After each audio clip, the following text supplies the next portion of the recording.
ಧರ್ಮಸ್ಥಳ ಸಂಘ ಕಂಪ್ಲೀಟ್ ಆಗಿ ಅದು ಬೋಗಸೆ.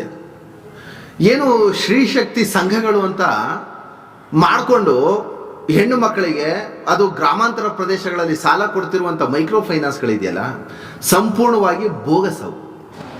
RBI ನೀತಿ ನಿಯಮಗಳನ್ನು ಒಬ್ಬರು ಪಾಲನೆ ಮಾಡ್ತಾ ಇಲ್ಲ. ಅವಾಗ ಏನಾಗಿದೆ ನೋಡಿ, ಯಾವುದೇ ಶ್ರೀಶಕ್ತಿ ಸಂಘಗಳಿದೆಯಲ್ಲ, ಇದು ಆಯಿತು ಧರ್ಮಸ್ಥಳ ಸಂಘನೇ ಅಂತ ತಿಳ್ಕೊಳ್ಳೋಣ.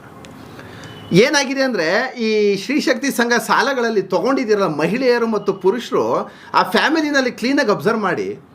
ಕಾನೂನು ಏನು ಹೇಳುತ್ತೆ, ಇವ್ರು ಏನು ಮಾಡ್ತಿದ್ದಾರೆ, ಕಾನೂನುಗಳನ್ನೆಲ್ಲ ವೈಲೇಷನ್ ಮಾಡಿ ಇವರು ರೂಲ್ಸ್ ಆ್ಯಂಡ್ ರೆಗ್ಯುಲೇಷನ್ ಇವರೇ ಮಾಡ್ಕೊಬಿಟ್ಟಿದ್ದಾರೆ ನೋಡಿ.